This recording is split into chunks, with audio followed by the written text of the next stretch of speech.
creation, one who believes I'm a child of God.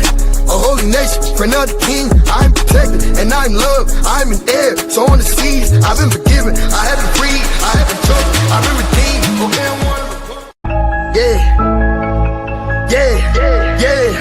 Okay, I'm one of the ones. A new creation, one who believes I'm a child of God. A holy nation, friend of the king. I'm protected and I'm loved. I'm an heir, so on the seas I've been forgiven. I have been freed, I have been chosen, I've been redeemed. Okay, I'm one of the What's up? What's up? What's up, family? Welcome back, guys. Hey, listen, man, is this your first time joining us, guys? I'm robvanharris, guys, and this is the Rob Van Harris Show, guys. If you're a returning guest, member, it's a tribe here, guys. We're a community. I call it, member. You're a member, a returning member. Listen, man, welcome back. Guys, you know what we focus on here, man? Real estate mindset, right? So we don't only want to help you to thrive in real estate, but our focus, guys, is to help you to thrive in life. So we do that by bringing on real people with real stories that's yielding real results, guys. And today, man, I have a special guest with me again, guys. And I promise you, man, this is one you do not want to miss. This one is for the books. I promise you, man. If you someone that's bumping up against the ceiling, just can't seem to get you over, let's say your first real estate deal, or you someone bumping up against the ceiling and you can't seem to get past your first 3-4 real estate deals a month, right? You're looking to build the portfolio. Okay, you're looking to get into wholesaling. Maybe you're looking to get into fix and flipping. You're in the right place, guys. You're in the right place today. So I need you to like, I need you to comment, and I need you to subscribe, guys. Share the podcast, guys. We here at the Rob Van Harris Show live, and I got a special guest with me today. Listen, man, he's a good friend of mine. He do all the above, everything we just made mention of. He fix and flip. He tackled the wholesaling game. And not only that, man, when you hear about this man's background and where he come from and how he's a rose that bloomed from concrete, you're going to have so much respect for this man, man. Without further ado, man, I want to get started, guys. Let's get this thing rocking and rolling. I would like to introduce to y'all my friend, my brother, Raqi. Welcome to the podcast, brother. Appreciate you. Thank you for having me. I appreciate the warm introduction. Oh, man, listen, man, everything that I just spoke, man, is the truth. I watch your journey, man, and I've watched what you've been able to accomplish. I've watched, I followed your journey and what you out there doing, man. You're real authentic. You're raw and uncut. There's no filters.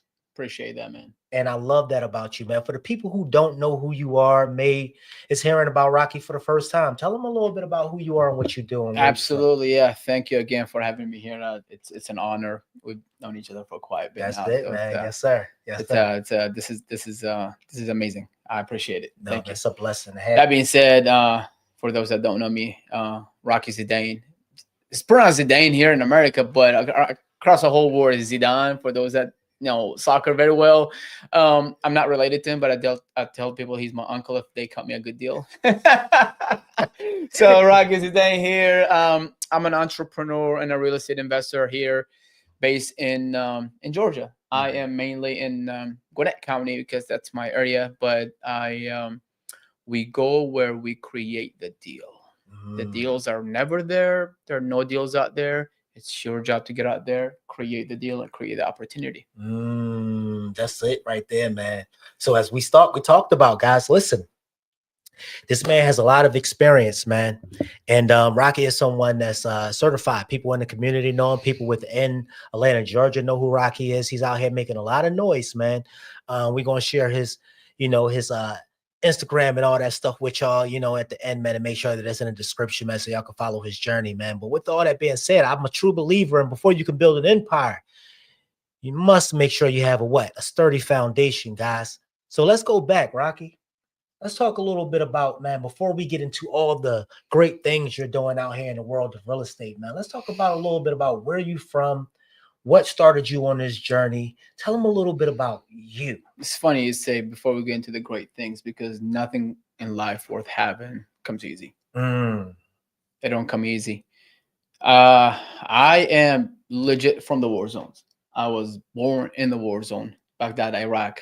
Mm-hmm. I lived through the war zones. Struggle was real, and survived few war zones actually growing up. It's I don't wish it on anybody. It's not a fun. It built who I am for sure.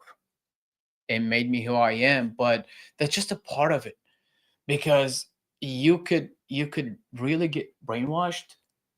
You could collapse, fall and collapse, and call it a day, Mm-hmm. or you could build your mental toughness, Mm. callous your brain. Nothing can beat you. Only you can beat you. You ain't lying. It's you versus you. I don't care about the guy next to me. Mm-hmm. It's who do you see in the mirror every single day. You ain't lying. That ain't lying. man is your best friend, Mm-hmm. yet your biggest enemy. Mm. A lot of people say you're not your thought. I call BS on that. I call cap, like this youngest I say. Yeah. I call cap. Cap. Uh-huh. You are your thought, because the more you tell yourself that you are X and X, you become X and X. Mm. You become it. You tell yourself that you're great. You're gonna do great things. Mm-hmm. You're gonna do it. Mm-hmm. You tell yourself you want to do great things. You're always gonna live wanting to do great things. I'm a true believer in that, man. I always say, man, if you can believe it, you can receive it.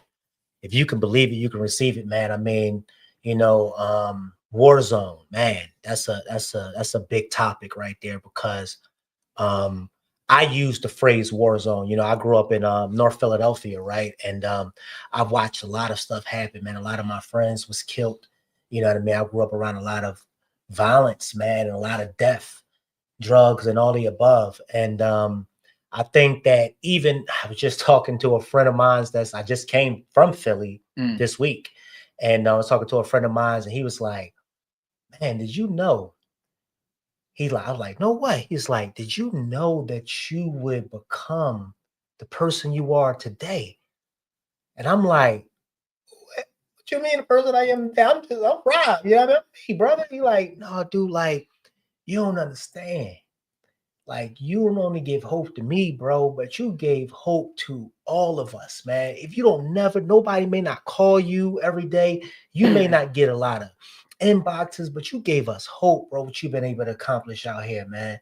So I want to talk about that a little bit with you, man. I love that. Yeah. You know what I mean? Like, dude, you say war zone and Iraq? Yes, sir. Iraq. So I love what you just said, because you have a choice. Mm-hmm. Anything you do in life, you make your own choice. Mm-hmm. Do you want to be a victim or a victor? Mm-hmm. So let me get this closer so people can hear it clearly. Mm-hmm. When you live, everybody has their circumstances growing up, whether abusive parents, childhood, school, bullies around, or you.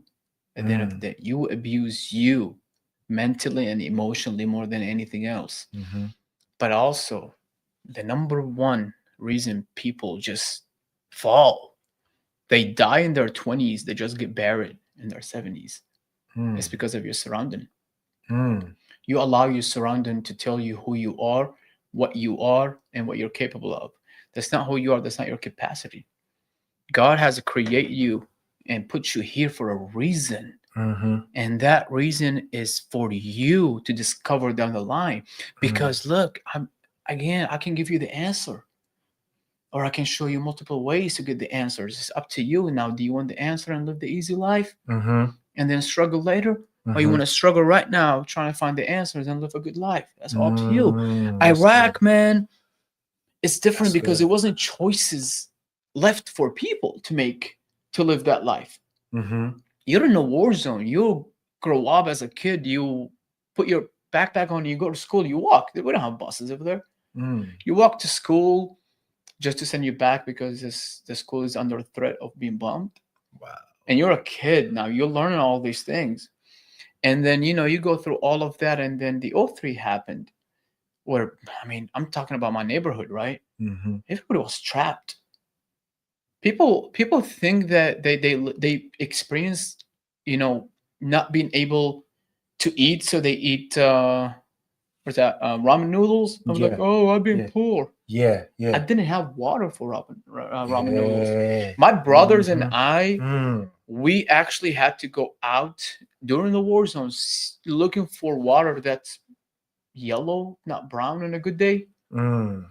you know. Mm-hmm. And during the war zone, I'm talking about like we trapped inside the neighborhood, inside the house. My mama made rice and fried tomatoes when she could, so we could eat good. Mm. Rice and fried tomatoes is all we could eat. Wow. Imagine living Wow. like that. And then all of that is different because dad was chased out of the country by Saddam Hussein militia because it was a disaster then. So people don't know what he did because we didn't have social media to report anything. We didn't have camera because we were not allowed to have these things. You're not allowed to have TV. You're not allowed to have, if you get TV, you only get 3 channels, and it's what they play, Mm-hmm. it's what you see. Mm. What's some of the things that was going on when you saying it was you wasn't able to report it? What's just quick, bring us into your world. Like what's some of the things that was going on? So before the '03, if you were caught with having a dish, satellite, cable, whatever that can bring you an extra channel that they don't approve of, you're unalive right there and then. They unalive you right there and then in the front of everyone to make an example out of you, so everyone can see it and live in fear. Wow. Fear not only of losing your life, but being taken out of this world and leaving your family behind. Mm-hmm. Like I said, when dad literally was chased out of the country on foot. Mm-hmm. There were 12 of them when they left on foot. They ran into a junkyard right before the border where they had escaped and went to Lebanon. They went to the they were 12. They split in half. They're like, hey, we need some water. We haven't eaten, we haven't drinking in 3 days. Mm-hmm. We need something. Dad was like, I'm not stopping anywhere. You don't know who works for who. Mm-hmm. And in the wood in Iraq, like there's no like people hiking or like cars or dirt bike, none of that. Mm-hmm. Mm-hmm. And then those friends, when they went to the junkyard, eventually cars and soldiers come with, well, not soldiers, but police technically, but just as soldiers looking for my dad and his friends that remain in that group that split, calling them by full name, telling them, oh no, we offer you safety, just come back. So they hid, and dad was like, we're not coming out. Not even 15 minutes later, after those police soldiers wannabe left, they heard gunshot. They killed all their friends right there and then. We didn't see that for 5 years, and we're kids in Iraq. It's not like here. What I don't want to say like it's easier here because nobody should live as a single mother or whatnot. But you're in Iraq. You're in 1999 in Iraq, where there's nothing, and you go into a war zone as a woman with 5 kids. That's my mama, man. Wow, brother. How do you experience stuff like that or come from this war zone that we were referring to? How, I mean, you made the transition from there to here. And we kind of talked about that. We ain't got to go. You made the transition. What made you want to, out of all the things you could have done, because now you in the land of opportunity. Yes. You're in the United States. You could have become a doctor, a lawyer. You could have become an architect. What made you want to dive into this crazy game that we all refer to as real estate? It's a funny story. I'll tell you one thing about me is everybody says, oh, I work hard. I'm not going to tell you I work hard. I'm going to tell you that if you get the treadmill next to me and you want to beat me, you're not going to beat me. I'm going to have to die before I get off. Yeah. That's a treadmill I'm in life. You know, I face whatever it is, whatever that comes my way with open arms. Like, come on, teach me more. What do you got for me? What are you going to throw at me? I mean, your worst day is behind you because you survived. There's nothing this war can throw at me that gonna break me because it threw everything it could at me and I survived. I'm here. You know, wow. So when we moved here in 2009, I had just turned 18, but we never went to school back home. So they put me in a school and they say, you're going to school. I was in 9th grade. I had no idea what that meant. 9th grade. I didn't speak a word of English. I was like, okay, we So were. you got, I'm sorry. So you got put into 9th grade, but you were 18 when you got it. Yes, 18 years old, 9th grade. I didn't speak a word of English. And I was like, I don't want to do it. I want to work because that's all I knew. Mm-hmm. I know how to work. Mm-hmm. So my mom, may she rest in peace, said, look, Hmm. if you lost X amount of years, don't lose it all. Go. If you don't like it, just leave. You're 18. You get to make that choice in here. I say, well, mama, I'm going to do it just for you.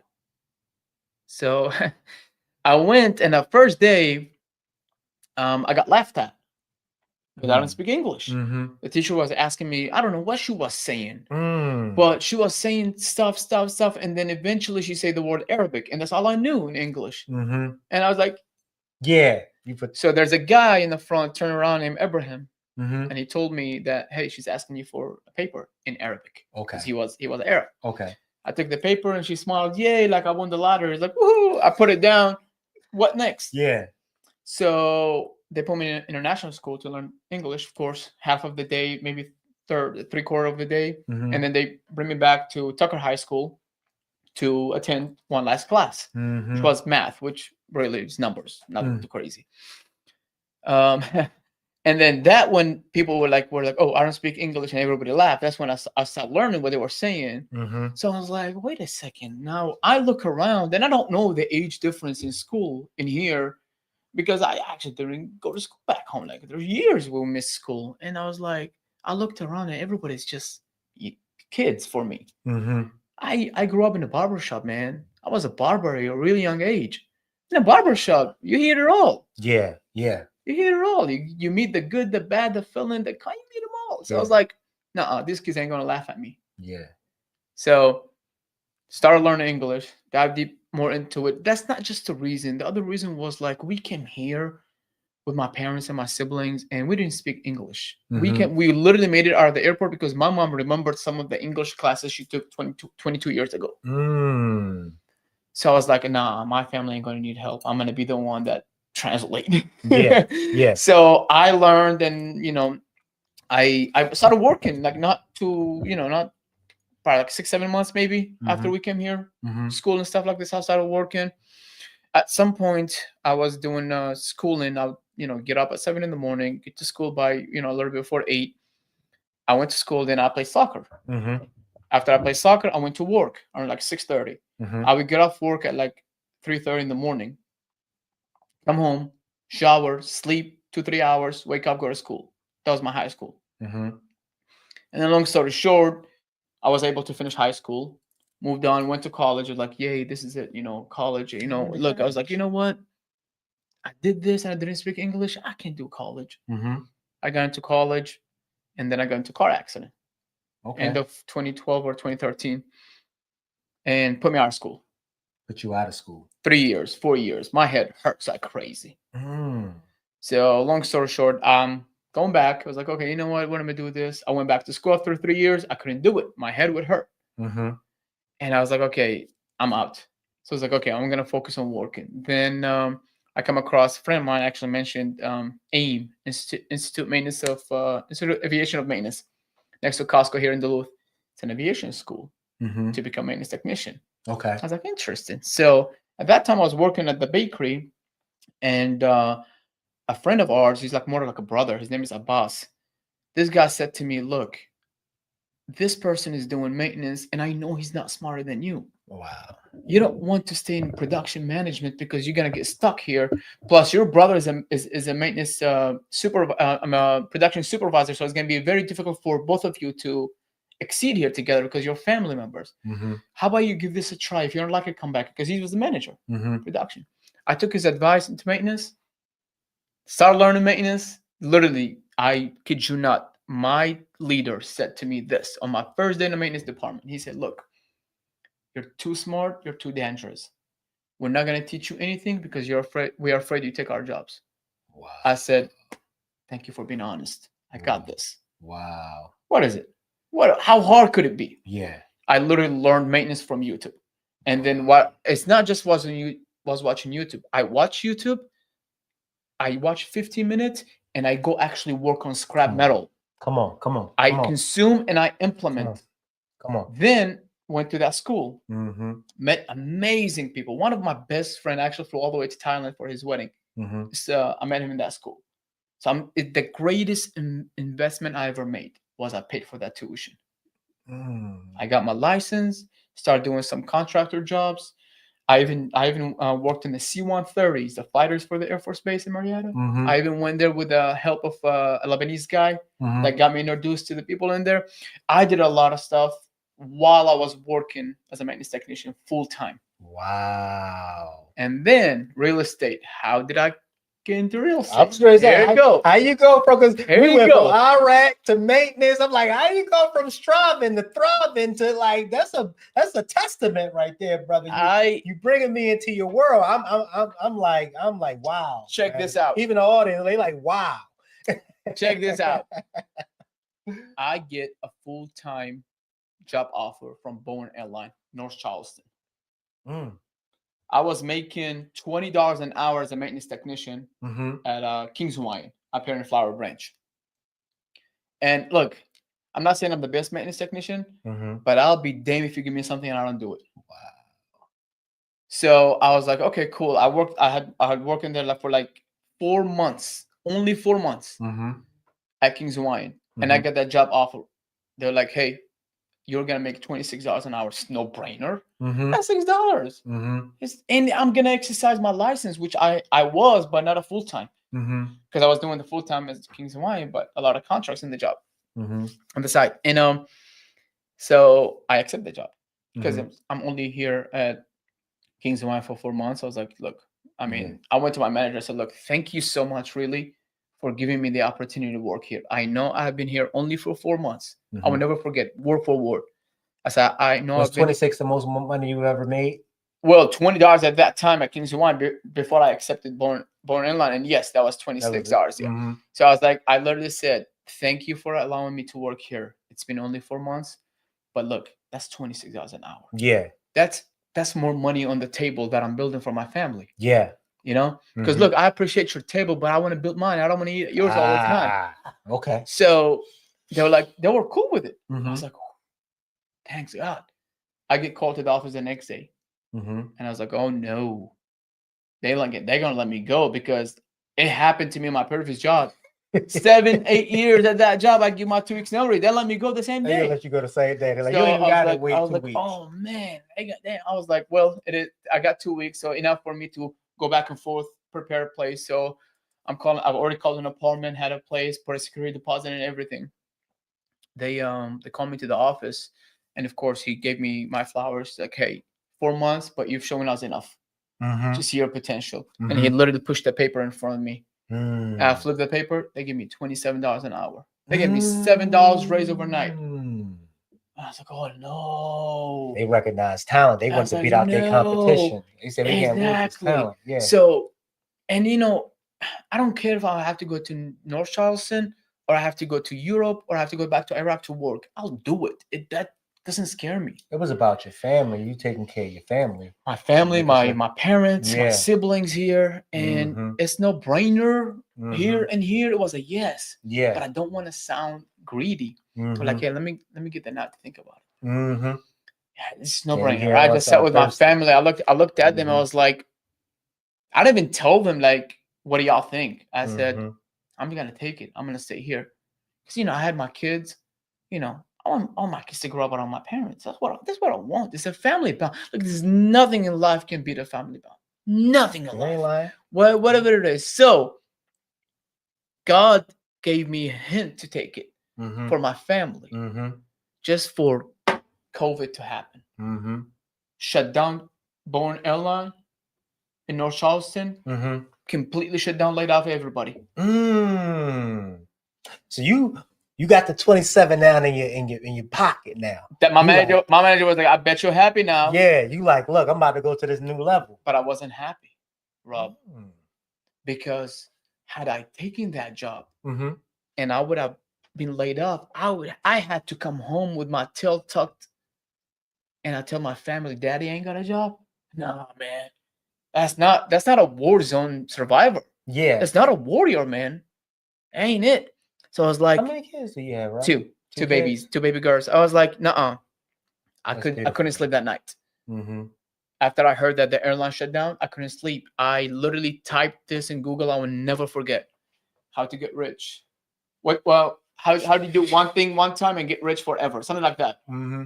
Literally just a lot, blah, blah, blah. Stock market. I've been trading the stock market, but in the low, like I'm not too heavy invested.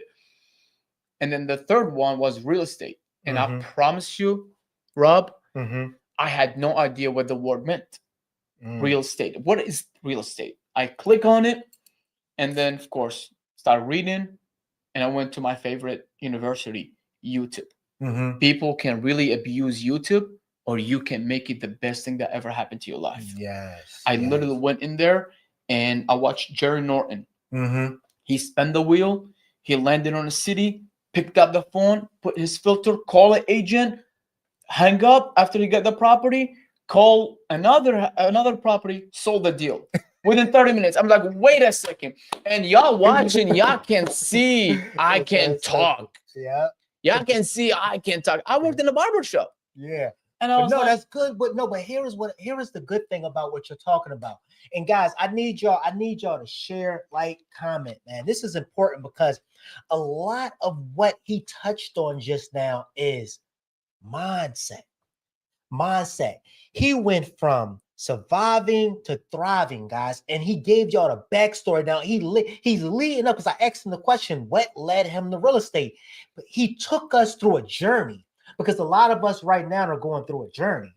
And like, somebody left a comment like, there's no excuses. What he just now touched on, there's no excuses, right? So if this man can make it from Middle East, and I know his story. He told me, man, stepping over dead bodies, the whole nine, man, watching people get sliced up, the whole nine as a child, right? No English. Had to learn how to speak English at 18. He learned about, he said, went to YouTube. He found Jerry Norton. That's my guy. Jerry Norton is a very good person, guy, very good resource. My son was sitting here a couple weeks back. He said that he recommends Jerry Norton as well. Good dude. And he watched YouTube. What is your excuse, guys? You're watching this live right now. What is your excuse? You're in America, you're watching the Rob Van Harris show. We giving you gems week after week. We bringing you on amazing people like him. And all we're doing, guess what? We're not getting paid for this or nothing, guys. We just literally, I always say, help me to help you. We really genuinely, no ulterior motives, just want to help. Right? So I need y'all to leave your comments for Raqi. I need y'all to leave your comments for me so we can answer y'all questions and make sure that we get y'all the answer to these questions, man. But listen, what he just now touched on was bigger than just how he got into the real estate game, how he's making all this money now doing real estate. He's talking about life. This is life talk, guys. And that's why I say it's not about just helping you to thrive in real estate. It's about helping you to thrive in life. Continue I mean on, to that, man. brother. I mean to that. That when I was like, I picked up on one of the most amazing thing ever. Using your vocal to make money. You're not saying you go on stage and speak and whatnot. Yeah. Don't get me wrong. And I was like, okay, so all I have to do is talk to people and make money. Talk to people. That's the was name like, of the okay. game. So Eric Thomas said it better than anybody. TTP, talk to people. Yeah. If TTP don't work, TTMP, talk to more people. I love that. I love that. Dr. Eric Thomas ain't disappointed, man. I'll tell you that. And then like when I say I started drilling down and learning. But here's the thing, guys. Remember when I said when I got into maintenance, I watched YouTube and then I paused. I would get up and use scrap metal to weld the drill and do all these things. What I was doing is I was consuming, but I was implementing at the same time. Woo. You want to consume this much and implement that much because this will teach you a lot more than this much of consuming. What I watch it so much, guys. I refer to it as analysis paralysis. Analysis paralysis. Now, he told you, YouTube, you're watching a YouTube thing. You're watching Rob, right? You're watching Raqi. You're watching the Jerry Nortons. But you're not taking no action. You're watching, you're consuming all this information, but you're not taking any action. Guys, here on this very podcast, we give you step-by-step instructions as to how you can go out here and get your first deal. That's right. I'm talking about from A through Z. I told one of my friends called me up, a good friend of mine. He called me up. He said, man, listen, man, I want you to, bro, you killing it. You killing it. I need to know how to get into this industry, man. Teach me the game. I said, bro, guess what? You want to learn? I said, go to my YouTube channel, go to the podcast playlist, and binge watch. He called me 2 days later. No, I'm sorry. He texted me 2 days later. He said, bro, thank you. I don't even remember what he told me. I'm like, thank you for what? He said, bro, the YouTube, bro, those YouTube, those videos, those episodes gave me so much answer, so many of my questions that right now I don't even have any more questions for you because you answered them all right through the podcast. So what I'm telling you is what he's talking about is that a lot of people are faced with analysis paralysis and it paralyzes you from taking action. And that's the very thing that you're going to need to do, even if you're taking imperfect action to get to step one. Then step one is just like with anything, guys, you got to crawl before you walk and you have to walk before you sprint. I'm into that. Right. Let's talk about this. So you started watching YouTube, you was welding. That's it. And you were still taking action. Mm-hmm. What did that action look like for you? So what happened was this. A lot of people, first thing they do is when they, work in a W-2, whether it's good or bad, and they learn something new, shiny objects, they immediately quit what they're doing and jump into it. Oh yeah, biggest mistake somebody can make. I understand if you got nothing else to worry about, if you live with your parents, if you're young, cool. Perfect. You ain't got a bills to worry about. Cool. Perfect. Because I'm gonna quit my job. Because Raqi. Because your parents making your life a whole lot easier. Go do something better with what you got and pay them back. Oh. Don't be a knucklehead. If you got a time right now to go and tell your parents thank you, do it. Because you're gonna miss out. That being said, I learned real estate. I pick up the phone. I talk to people, but I got a family to support. I got bills. Real quick, what you mean pick up the phone? Were you calling from your cell phone? Calling from a dialer? This is right that's my best friend. I made so much money using this. No fancy BS, no fancy software, no platforms. Zillow and my cell phone. So Zillow, okay. So walk us through that real quick before you was going to Zillow, right? And how was you finding the people you was going? I would legit go to the filter and scroll all the way down and put the word invest. Only invest, not investment deals, none of that. Why? Because some agents would write in their description investor friendly or investment opportunity. Now, if you put investor or invest in, you're gonna miss out on any deal that has the word investor friendly or investor opportunity, and you're gonna miss on anything that says investment opportunity. So you just want to put the word invest, and anything that comes after the word invest will be populated in that want list that you're looking for. And then you'll look, of course, for listed. And I don't worry about the filter and all that. Just go to the little sort on, I think, top right on Zillow. Click on it and click low or lowest to highest in price. What is that going to tell you? That's automatically going to give you the beat up houses. Now, it's your job to do what again? Remember in the very beginning, I said you create the deal. But how do you do that? You've got to understand your market. You can't be a knucklehead on the phone. You have to, if you're having opportunity. I have people all the time call me like, hey, can I shadow you? I'll pay you. I was like, nah, you come shadow me, shut your mouth, learn, and go put it to work, feed your family. Don't pay me. I pay me. Oh, you gonna have these people blowing you up? I pay me. I pay me. Come shadow me. As long as you learn, as long as you have a good energy and you're a positive guy and no, you're not a complainer, come shadow me all the time, anytime I walk properties. So what I do is I call this. And he's really out here in these streets too. I am. I literally was in the house right before I got here. No, he's really out here. I call these agents and I just talk about the deal a little bit. So you were okay. Because I know a lot of times us as investors sometimes, and that's why I'm pausing a little bit, because you dropping so many gems, man, and they can miss it. So quick recap. You use your cell phone. Yes. Not a dialer, not Mojo, not smartphone, not any of these platforms. You use your cell phone. You went to Zillow. You typed in invest, and a bunch of agents popped up, and you started calling those agents. A bunch of houses. In the description, there's a word invest in it. Oh, got you. A lot of it says investment opportunity, and the house is already beat up, so it tells you that it's ready to be fixed up. So you found the house, and then you called the number. I call the number of the listing agent. If the number is not there, what do? You copy the license number or the name of the agent. You put it in Google. Just hit enter next to MLS. Hit enter. You got their direct cell phone number. You can text them a selfie. That's so true. That's so true. And then you pick up the phone and you talk to them. It's like, hey, how can I help you? What do you got here? Good. That's good. What do you got? So somebody that's right now listening right now, man. That's my guy, Raqi. Yeah, man. That's my cat. We miss you. Can we hear your craziest story while living in the war zone? Your craziest story from Zach. My craziest story? Ooh. Okay, I'll tell you this. This is my craziest story ever. It's gonna get in depth. We talked about it a little bit, I think, earlier. But so growing up, they wanted to make sure you live in fear all the time. Because when you're afraid, you're easily controlled. This is happening today, especially here with us and where we live. They give you everything they want, and they make you afraid that they'll take it away.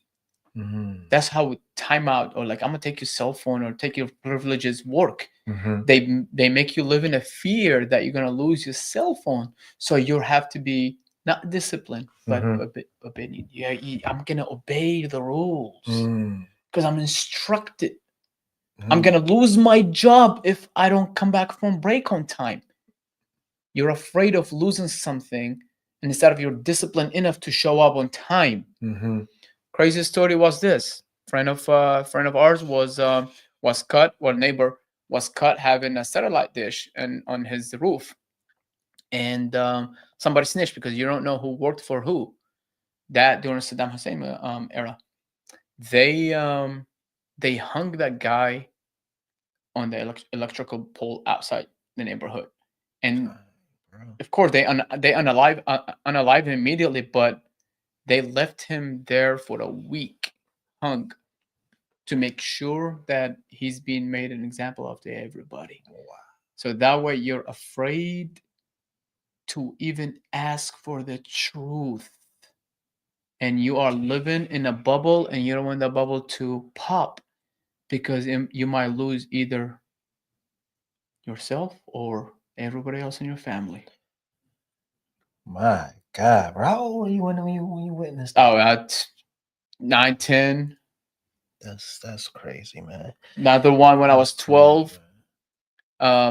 Somebody disappeared, and his brother was so broken, and he was he walked out just broken, in tears. He was just screaming and shouting at the current government at that time. Mm-hmm. They caught him, of course. People show up because you don't know who works for Saddam Hussein at that time. You don't know who works for who. Mm-hmm. The next day they called us all outside. They set him down on his knees. They pull his tongue with a plier, and they cut it with a dice. My God! In front of everybody. Women, elderly people, kids. Here's the example if you open your mouth. But here's a problem, Rob. I appreciate you asking that question. Here's a problem, Rob. We live in a world right now where we have all of this. We can literally, with a couple click, that part, we go live and we can say whatever we want, however, to whomever, but yet so damn privileged to take actions, to do things. We have water to just drink. We use the restroom and we flush with clean water, water that I didn't have to drink when I was growing up. I had yellow or brown water. Now we flush the toilet with the clean water, and we just sit here and complain about how tough life is. What you know about toughness? What you know about growing up with no electricity and no water and no food to eat? That part, bro. That part. I was literally talking to my one of my sons, and I was like, on my IG, I have on the very first post, it's a video of my children, and basically I surprised them, and it's a letter inside the closet, and that letter reads, "Welcome home, kids." And when my youngest, he read, it was Rob, matter of fact, it was my second youngest, he's like, "Welcome home, kids." And then his brothers and them started like, what's that? Let me see that. Welcome home. I said, "Welcome home, kids." Everybody just go crazy, right? And every time, I mean, like literally, bro, it brings tears to my eyes. People don't understand that we just got out of a situation not too far before that we were living in a hotel room, right? Then from there, we was living in a house to where the electrical and stuff, it had a bunch of hazards. As soon as we left, it ended up burning down, right? I say that to say that during those times, me living in a hotel room, me living in that house with hazards all around the house, it still wasn't my darkest storms, man. I remember literally having to wash up with water, like you talked about, and your stuff is way deeper than mine. But we had to boil water. We literally we had water, running water. Thank God you didn't even have running water, and we used to had to boil it from the stove because we didn't have any gas. So to fill up the bathtub, you know what I mean, we would have to fill up the bathtub with water just to get warm water, right? But I'm saying it to say, like, man, we people like you are so grateful for everything in the position. Every closing, like you said, I'm still out there in the field. I'm still going to my appointments. I still go to my closings. I have a whole team, and you still see me at closings because when I go to my closings, it's a reminder for me as to how much God has done for me, bro. Going from North Philadelphia, I didn't know I was poor at the time, you know what I mean? But we had, you know what I mean? It was rough, you know what I mean? And going from that, building something up in Philly, I built something up. I had a contracting business. I had something going. I lost everything, came here, lost everything, ended up in a hotel room. Now, this is from somebody that built something, lost it. Now it's like, can you imagine how I felt that as a man? I'm like, dang, it's not even me anymore. I'm the man, like you talked about earlier. That's right. My kids is dependent on me. That's right. These 4 boys and my wife is dependent on me. That's right. So let's talk about that, because somebody right now, Rock touched on that story, and I touched on my story, because I just always want to, you got to reflect, right? You got to reflect. And you're here today. You're listening to this podcast right now. Man, God didn't bring you this far to leave you now. Nope. But you got to understand that you got to take those trials and tribulations to turn your worst moments of your life and those dark spots, to turn them into messages, guys. Turn them into, you know what I mean, sharing your story, sharing your testimony with people. But here's the thing.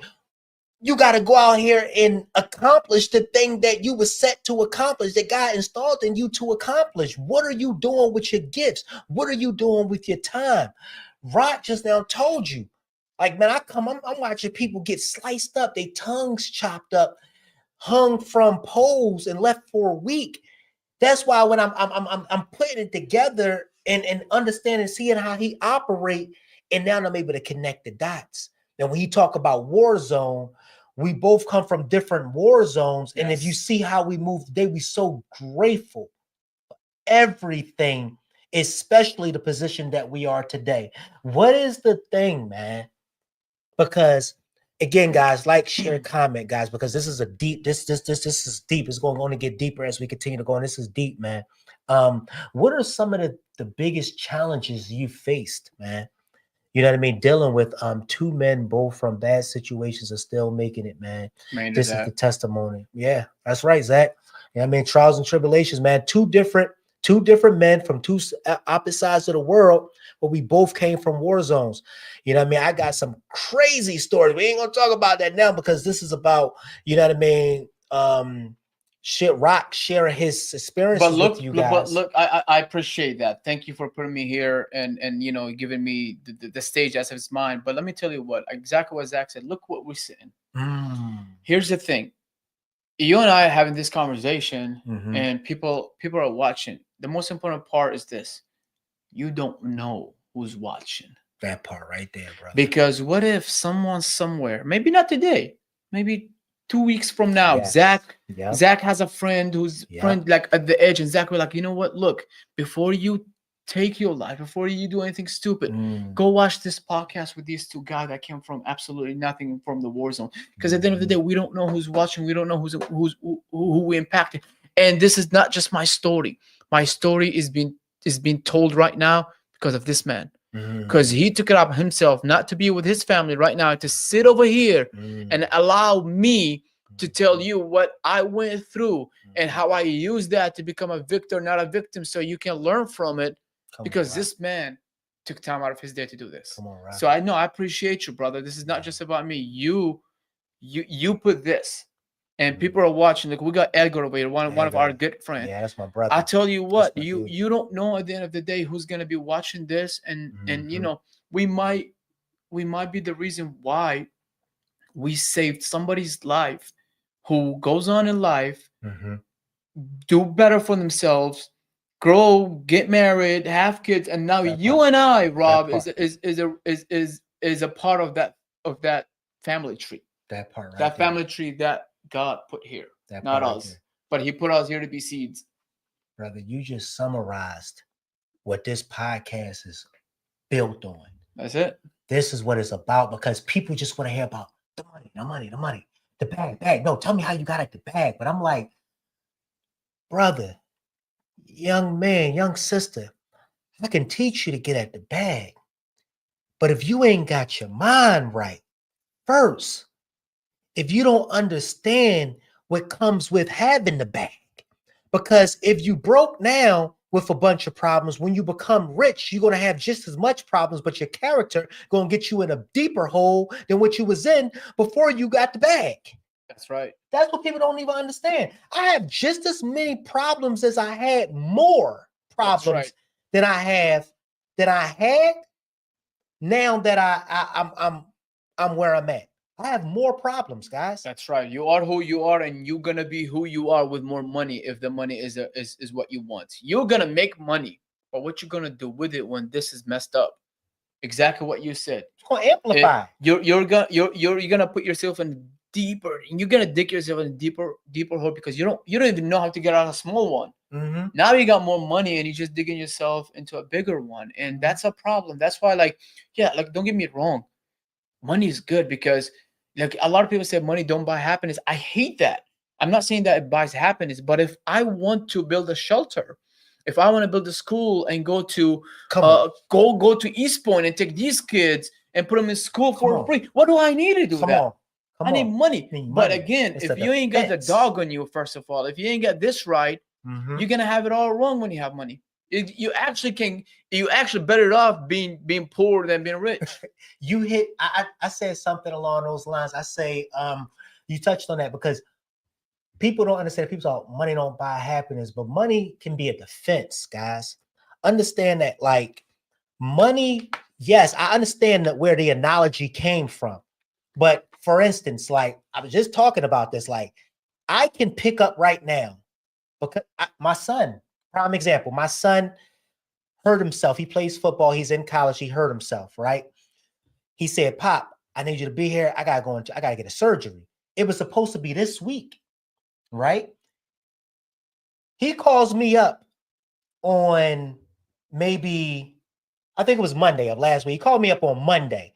Pop, they moved my surgery date up. I'm going in on Tuesday. No, I said, I'm going in on Wednesday. He called me in on a Monday. Said, I'm going in on Wednesday. You going in on Wednesday? What, for surgery? Yeah. I'm like, wait a minute. So you need me to be there tomorrow? Yeah. Now hear me. I have trauma. I don't, when I fly, and this ain't no flex. When I fly, I'm flying first class every time. I have trauma. I had experience that happened with the middle seat. I don't do the middle seat. I like flying first class. That's just me. No flex. All right, so wait a minute. I got to do the dummy thing. I'm gonna get the dummy prices, and you already know. You book a flight the day of or the day before. You already know it's gonna be 3 times, 10 times as much, right? But money, being a defense, allowed me to do stuff like that. Money allowed me to get to my son and be there by his side at one of the most troubling times of his life. That's right. Money allowed me to be able to be in a position, guys, to where you can get that first class flight and pay the dummy prices the day of or the day for. Money does that. So get all that. Money don't buy happiness. No, but money do is a defense, and it can put you in a position to be able to be a blessing to others for sure. People who ain't got it say that. You ain't lying. What's the girl say? What's the girl? I think her name is Ariana Grande. I think her name is like whoever said money don't buy happiness, just must stand and have enough of it. I'm telling you, man, proud of you, little bro. I watched and witnessed you and my little sister progress. I'll be there soon. Real talk. Okay, that must be dumb. How does the deal with the memories of the past trauma? How does he deal with the memories of past trauma? That's you and you, right? Look, you go through this, you know, probably this because you went through your own war zone. Mm-hmm. You never get rid of the nightmares. You never get the right. You see them, and I'm alert. I go in a restaurant, like let's just say I'm dating, and it's my first date, and I really want this lady to like me, and then we go in there, and they put me in a seat, and like there's a chair and there's a booth. Bet my ass she's sitting on the chair and I'm sitting in the booth because I no way in hell I'm putting my back to the door. Oh, come on, Rock. Ain't no, because I'm alert 24/7 and I got to see everything that's going on and everything that's around, because that's how I analyze life in general. Because it's not like, you know, I'm traumatized where I don't trust nobody. No, that's not the case.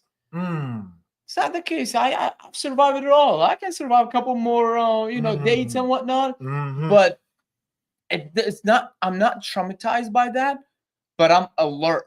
So what the war zone did to me made me alert all the time. Like I promise you, I'm coming to just say she's already beat me because I didn't pick her up, and I'm coming. She's sitting in the booth. I'm like, baby girl, I'm gonna need that chair. That seat is mine. Yeah. As a man, I'm not putting my back to that. But again, how do I deal with it? That's just one example. Yeah. Second example, I'll be honest with you. I mean, you and I and Sister Cat experienced that. Look, my comfort zone was my mom. I don't think anybody heard me say I'm tired before, because you don't get tired. When you're a man and you're a father, you don't get tired. You're not supposed to get tired. You're not supposed to get. I don't care what anybody has to say. Oh, you have to take care of yourself. Yeah, by taking care of them, I'm taking care of myself. I brought them to this world. I made the decision to have kids. They're mine. I'm gonna do everything I can for them. My comfort zone was my mom. I used to go to my mama. I just sit next to her. That's it. I don't say nothing.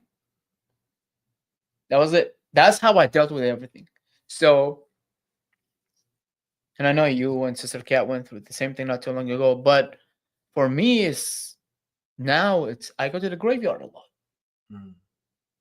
I pray every Friday and I'm always there. Anytime I'm driving, I stop by. Sometimes I don't even say anything. I don't update nobody like what I'm at. I go there and sit, talk to my mom. That's it.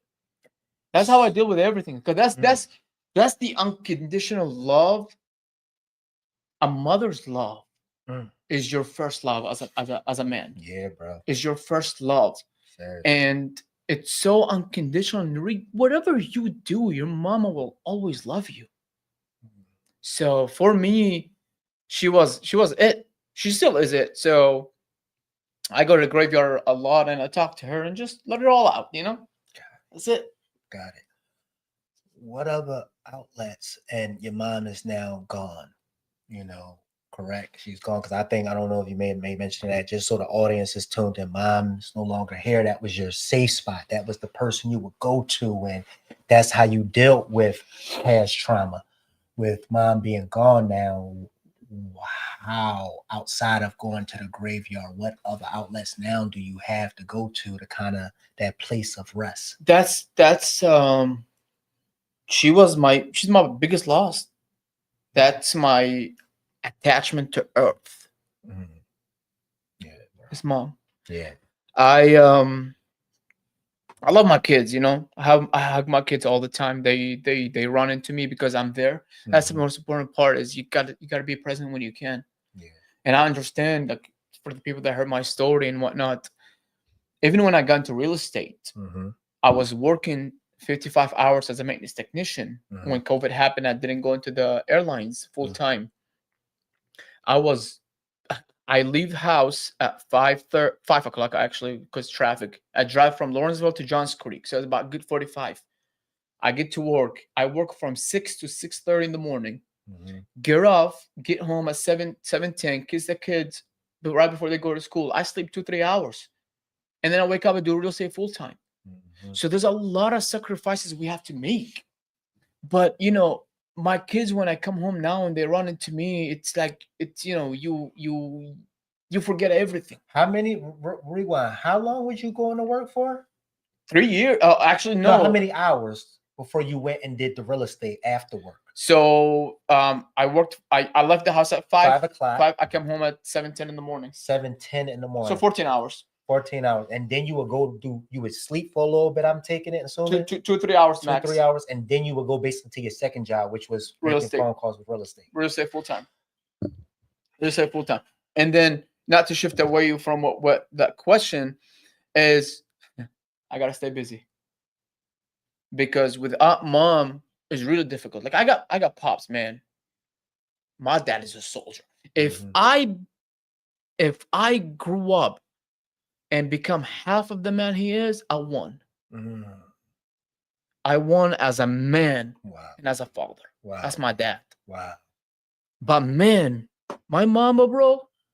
Yeah, you only get one mama. Bro, I can't really. I'm telling you, bro. You already know. I can't even stay there, man. You gonna have me on this junk, bro. I know. You gonna have me tearing up, man. But yeah, man, that's thank you for sharing that. Of course, man. That's how I got through it. Because as men, it's not good for men to be alone. It's not good for us to be alone. And I thank God every day, man, for God sending my wife. God first being God in my life, and God sending my wife, man. Because, bro, I lost my mom too, which I'm sure you know about that. And then 6 months later, my wife lost her mom. And that place you talk about of emptiness and just being broken, man.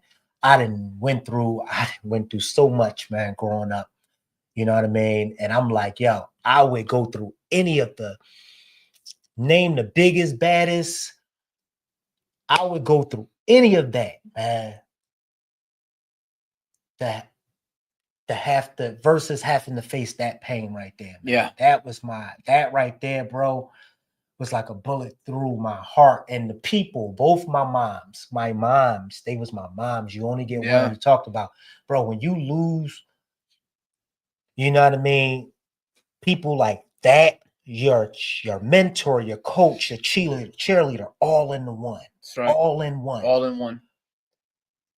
It does something to you. You know what I mean? And it's people that's faced with that. And I even asked the question, like, I don't have the answer to that. Like, how do you win? That's because it's not about that I'm living with the pain every day, but it's like it comes at the darnest times. Like, you could be driving and then it hits you, man. And it hits you, bro. 100% right, man. You hear a tone or something, and it's just like, where did that? It just hit you. I'm wearing a verse right here. That's my mom's favorite verse. She used to read it all the time. It's from the Quran. I wear it on my wrist. Yeah, it's in Arabic. Okay. She used to read that all the time because it comes and goes, man. And it hits you when you least expect. So that's why, like, for us, like, it's easy to stay busy with real estate too. But when we stay busy, it's really, we stay busy, but then gets you. And when it gets you, man, because look, for anybody who's listening, if you still have your mom, go tell her that you love her, really, because you don't know when it'll be it. So I understand a lot of people don't grow up. Like, I'm so against there's tradition here we have in America where like, oh, my son is 18, he's out of my pocket. What you mean? What do you mean he's out of your pocket? Yeah. You brought that kid into this life. Did you set him up to success? Even though that's your baby. I don't care if my daughter turns 50, she's still gonna be my baby. My oldest is 22, bro. And me and him, that's one of my, like, that's my baby. I call them my baby boys to this day. 100%, because that's the family bond that's missing from a lot of families, which is why sadly, like, you when I look around, people's like, oh, 2 kids, yeah, we're done. Man, I want 10 kids. But here's the thing. For that's listening. Your mom is like you said, your mom is everything. That's your attachment to her. That's your first and last love. True love. Because whatever you do or did, mom never left. When mom's sick, mom woke up. Mom cooked. Mom cleaned. Man, tell you what, Thanksgiving table, when I say you got table 3 size, this one, filled with all kind of food, my mom cooked that every night. Here, when we came here and we actually got a chance to have a better life than the life we had in the Middle East, even though my mom did everything she could over there with that. But here, when we all actually working and getting paid properly and nobody's been taken advantage of, mom cooked 3 times, 3 different meals every single day. That's it, man. And mom never said and ate until everybody sat down and got the plate full. But also dad, a father. That's the only man. That's for your sons. The only man that would want you to do better than him. Come on. I don't care about your mentor. I don't care about your coach. I don't care about your best friend. Who, look, your dad is the only man alive that wants you to do better than him. Come on, man. That's it. I tell people, like, we got to bring that back into the household, guys. I sat down. My nephew was in town, and my wife, she just disappeared from the office, right? And I had got home, and I got a gym in my garage, so I'm in there working out, and I'm just smelling the aroma. You know what I mean? Just cooking up. And I know she was in there cooking. But when I went in there, man, she had the mac and cheese, the baked chicken, the collard greens, all that. And I'm like, yo, where all this come from? It ain't Thanksgiving. But my wife, she got that big mama syndrome. She got that big mama thing going on where she's like, yo, everybody gonna come to the table, we're gonna eat and we're gonna do what we do. Like, we need to get that back into the household, guys, because what happens is this, man, like, and dads and moms, hear me clearly. That's where that's where you find out what's going on with your kids. How was their day? What they getting into? That's when you're able to look them in their eyes. You know what I mean? Find out what's going on with them. That's when they're able to open up and let their hair down after a long day. That's when you're able to open up and let your hair down and after a long day. And y'all able to just be genuinely open and present with each other. All phones away. Can we bring that back? Can we bring the big mama days back where we sitting down with the dads and the moms? Like, listen, guys, we can always make money. Hear me clearly. We can always make money. We can't get the time back, guys. Never get the time back. Me and Rock, our time passed. I'm behind with our moms. Let's go. We can't get that time back. I give it all. Nope. I'm pretty sure Rock would empty out his bank account, give his house, the cars, everything to get just 1 day back with his mom. 1 minute. I would do it for 10 seconds. You know what I mean? I'll give it all away, man. Like, we got to be, guys, listen. And I know, they're like, a lot of people here, they like, what? Wait, we're supposed to be a real estate show. I keep telling y'all, it's not just about real estate. Like, this right here is life talk. But this is what prepares you for real estate. Real estate will beat you down to your knee. You think real estate is easy? Good luck being in the phone, cussing out and people hanging out. Real estate is not easy. It's who you are that's going to make it easy. But who you are depends on your household and your surrounding. We talked about that in the very beginning. You put a flea. Flea can jump about 36 inches easily. But put a flea in a jar about yay big. Yeah, them Jones. That's all they're gonna jump for the next generation. That's all because you're surrounded. So when you don't have the family bond, you don't have the respect and the structure in the household where everybody sits on their phone, or like even in the dinner table, everybody sitting down with their phones. I had a friend of mine, my age. eating on my table. He had his AirPods on. My friend, grown ass man with beard. I said, Habibi, take your AirPods off. Yeah, This that's is my chameleon. table. Yeah, it's chameleon my time. my kids are watching. Let's fellowship. Let's You know, talk. let's talk. Even if we Yeah. don't talk, let's just sit down like adults. You know Yeah. what? I tell you what, my dad taught us this before, you know, in Iraq growing up. He taught us two things. I will never forget that.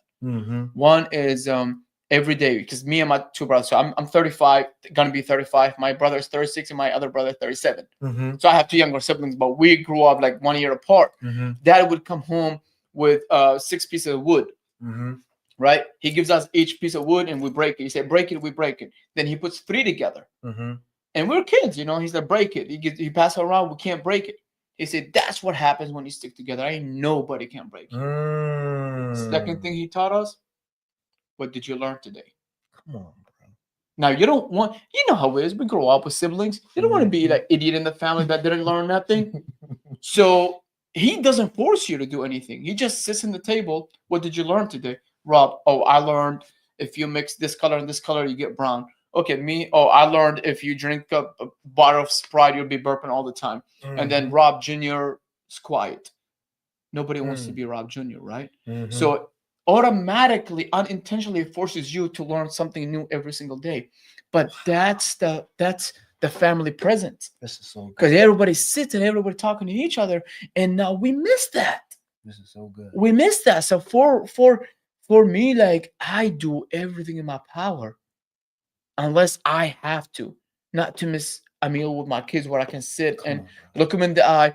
Right before we eat, we say, you know, we say something. We say Bismillah, which is mean Bismillah Rahman Rahim, which is in the name of God.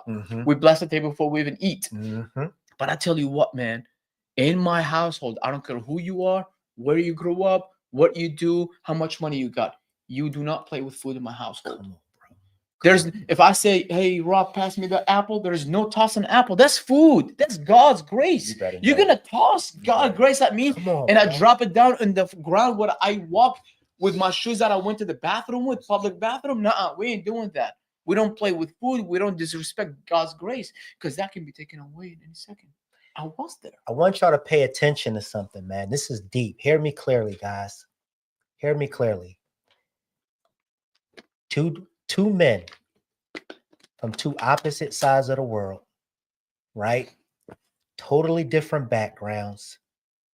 But look at this. The morals are in alignment. How is that, guys? He talked about a great mother and a great father.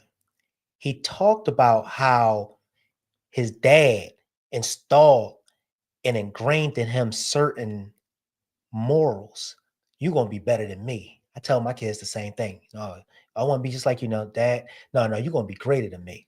The mom, who was his place of rest, his place of peace.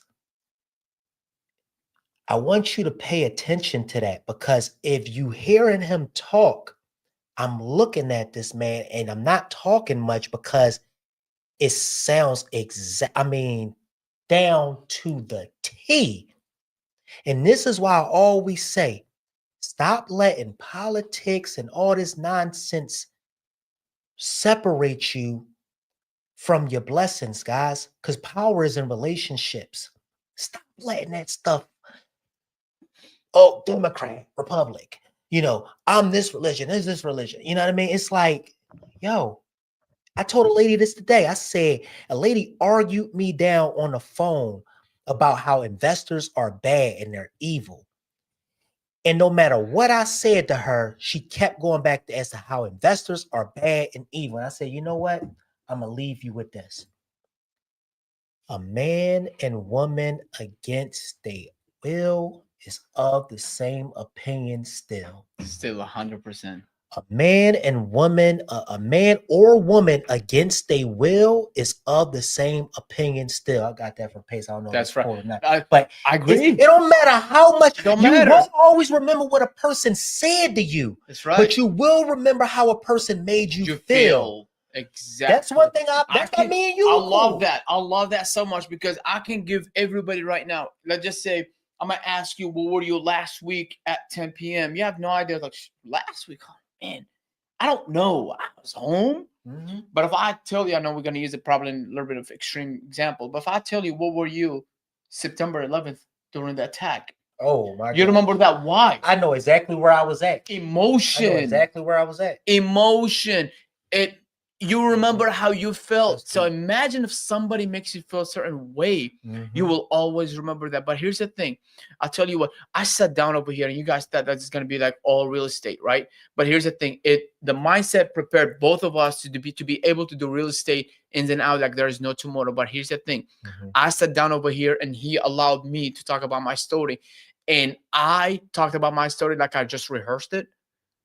That's not because that's what I wanted to talk about. That's because I never forget where I came from. Wow, bro. That's so it. powerful, man. Guys, I think we're going to have to do a part 2, man. Maybe real estate. We're going to have to do a part 2, guys, because we already out, guys. Already out of time. We got to land the plane, guys. We're going to have to do a real estate. We got to land this plane, We'll man. see how it goes. Real quick, bro. Yes, sir. Real quick. The audience. And again, man, we got to wrap up here, guys. This is so good, man. I stay here another 2 hours if I could. Leave the audience, man, that's listening in right now, that's going through the trials and tribulations of life, right? They dealing with their own war zone right now, rather that's mentally, physically, spiritually, man, financially. Give them some words of encouragement and some words of wisdom before we get out of here. Absolutely. First one, I'm gonna touch down on pretty much in the financial side, because that's what everybody, that's the real struggle for a lot of people. But if I were to give you just one piece of advice, is this: it's okay to be broke. It's not okay to be poor. And it's a mindset to be poor or a broke. Yeah. So, but here's the thing: when you're broke and you're trying to make it, don't let that break your spirit, because when you attend a birthday and you got kids just hitting the pinata, nothing, hitting the pinata, nothing, hitting the pinata, nothing, hitting and hitting and hitting, eventually it's gonna pop. Because what's happening is you're out there, you're trying to make it. You think you're trying to make it, but you're doing it. And what you're doing is whatever bubble you're in, you're causing the damage in the inside for it to break so you can get out. You're an apple seed covered with dirt. You're trying to get your way out of the dirt. Imagine that. You're in a pinata. You're inside. You're trying to get out. Everybody's hitting the pinata. No, nobody's seen anything. But eventually, the pinata, the inside is just cracking. It's breaking. It's breaking. And it's breaking. So what are you doing is you're work, nothing. Work, nothing. Work, nothing. Work, bah! Boom. Yeah. Candy. Everybody getting the sweet. Yeah. Everybody's having fun. Yeah. Last but not least, that's what got me through real estate and working at 55 hours is this: sleep fast. You're gonna sleep more when you're rich. I love that. That's my quote. I love that. Raqi, where can they follow you at, man? Facebook, Instagram. I'm active on both. Just search my name. It's easy to find. I'm always the first one to pop. I love you. What's next for Raqi, man? Next for me, honestly, if I'm being 100% honest with you, I'm rich. I want to be wealthy.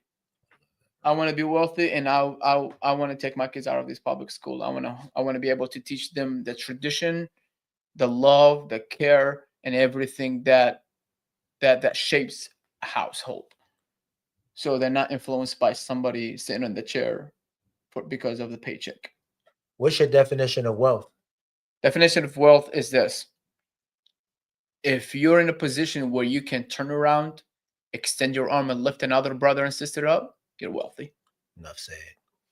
Rock, thank you so much, bro. Yes, sir. This been blessing. I love you, brother. No, man. Appreciate you, man. Thank you for having me here.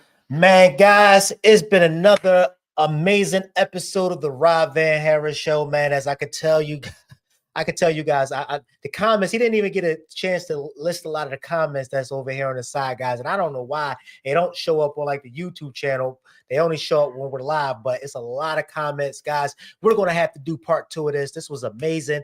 Guys, as I always tell y'all, let's continue to go and grow. I see y'all on the next show. Let's get it.